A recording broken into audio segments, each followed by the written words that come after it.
ಶಾಲೆಗೆ ಹೋಗ್ತಾ ಇದ್ದಂತಹ ಮಕ್ಕಳು ಓದಿ ಮುಂದೆ ದೊಡ್ಡ ಭವಿಷ್ಯವನ್ನ ಕಂಡುಕೊಳ್ಬೇಕಾಗಿತ್ತು. ರಜೆ ಇದೆ ಅನ್ನೋ ಕಾರಣಕ್ಕೆ ಊರಿಗೆ ಬಂದಿದ್ರು, ಕೆರೆ ಹತ್ರ ಹೋಗಿ ಆಟ ಆಡೋಣ ಅಂತ ಭಾವಿಸಿದ್ರು. ಆದರೆ ಹೋದವರು ವಾಪಸ್ ಬರಲೇ ಇಲ್ಲ, ಜಲಸಮಾಧಿ ಆದ್ರು. ಸದ್ಯ ಕುಟುಂಬಸ್ಥರ ಆಕ್ರಂದನ ಅಂತೂ ಮುಗಿಲು ಮುಟ್ಟಿದೆ. ಏನಾಯ್ತು ಈ ಘಟನೆಯಲ್ಲಿ ನೋಡೋಣ ಬನ್ನಿ. ಕೆರೆಯಲ್ಲಿ ಕಾದು ಕುಳಿತಿದ್ದ ಜವರಾಯ, 4 ಬಾಲಕರು ಜಲಸಮಾಧಿ. ಮೀನು ಹಿಡಿಯಲು ಹೋದಾಗ ದುರಂತ. ನೂರಾರು ಸಂಖ್ಯೆಯಲ್ಲಿ ಜಮಾಯಿಸಿರುವ ಜನ. ಕೆರೆಯಲ್ಲಿ ಅಗ್ನಿಶಾಮಕ ಸಿಬ್ಬಂದಿಯಿಂದ ಶೋಧ ಕಾರ್ಯ. ಮಕ್ಕಳನ್ನ ಕಳೆದುಕೊಂಡು ಗೋಳಾಡ್ತಿರುವ ಪೋಷಕರು, ಆಕ್ರಂದಿಸುತ್ತಿರುವ ಪೋಷಕರನ್ನ ಸಮಾಧಾನ ಪಡಿಸುತ್ತಿರುವ ಡಿಸಿ. ಇಂಥ ಹೃದಯ ಕಲಕುವ ಘಟನೆ ಸಾಕ್ಷಿಯಾಗಿದ್ದು ಹಾಸನ ಜಿಲ್ಲೆಯ ಆಲೂರು ತಾಲೂಕಿನ ತಿಮ್ಮನಹಳ್ಳಿ ಗ್ರಾಮ.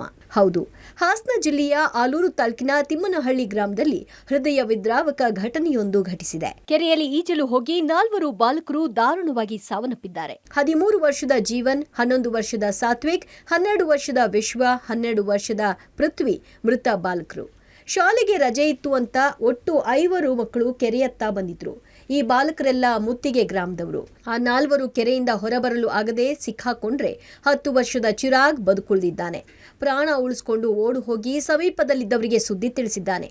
ಆದ್ರೆ ಕೆರೆ ಬಳಿ ಬಂದು ನೋಡುವಷ್ಟರಲ್ಲಿ 4 ಬಾಲಕರು ಸಮಾಧಿಯಾಗಿದ್ರು. ರಜೆ ಇದ್ದ ಕಾರಣ ಎಲ್ಲರೂ ಒಗ್ಗಟ್ಟಾಗಿ ಎಲ್ಲ ಕೂಡ್ಕೊಂಡು ಬಂದು ಇಲ್ಲಿ ಈಜಾಡಕ್ಕೆ ಹೋಗಿದ್ದಾರೆ. ಎಲ್ಲ ಹೆಚ್ಚು ಕಮ್ಮಿ 8 ರಿಂದ 12 ವರ್ಷದಂತ ವಿದ್ಯಾರ್ಥಿಗಳು 7ನೇ ಕ್ಲಾಸು ಓದ್ತಾ ಇದ್ರು. ಏನೋ ದುರ್ಘಟನೆ.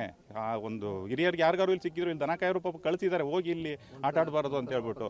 ಮತ್ತು ಅವರು ಏನೋ ಎಲ್ಲ ಒಟ್ಟಿಗಿದ್ರಲ್ಲ, 4-5 ಜನ ಒಟ್ಟಿಗಿದ್ರಲ್ಲ, ಮತ್ತೆ ಬಂದು ಕೆರೆ ಒಳಗೆ ಇಳಿದಿದ್ದಾರೆ. ಇದೊಂಥರ ತೀರಾ ದುರ್ಘಟನೆ. ಈ ಥರದ ಘಟನೆಗಳು ನಡೀಬಾರ್ದು.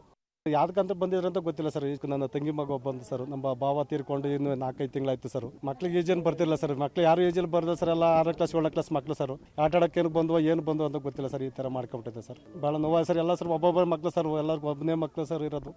ಎಲ್ಲರಿಗೂ ಬೇಜಾರಾಗ್ತದೆ. ಎಲ್ಲೂ ಘಟನೆ ಸರ್, ಈ ಥರ ಘಟನೆಗಳು ನಡೆದಿಲ್ಲ ಸರ್. ಈ ಘಟನೆ ಇರೋದು ಭಾಳ ದುಃಖಕರವಾಗಿದೆ ಸರ್. ಇದು ವಿಷಯ ಗೊತ್ತಾಗ್ತಿದ್ದಂತೆ ಕೆರೆ ಬಳಿ ನೂರಾರು ಜನ ಜಮಾಯಿಸಿದ್ರು. ಆಲೂರು ಪೊಲೀಸರು, ಅಗ್ನಿಶಾಮಕ ದಳ ಸಿಬ್ಬಂದಿ ಸ್ಥಳಕ್ಕೆ ದೌಡಾಯಿಸಿ ಮೃತದೇಹ ಹೊರತೆಗೆದಿದ್ದಾರೆ.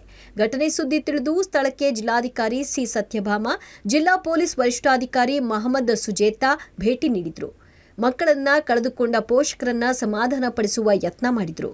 ದುರಂತ ನಡೆದಿದೆ. 4 ಮಕ್ಕಳನ್ನು ಕೂಡ ಮರಣ ಹೊಂದಿದ್ದಾರೆ.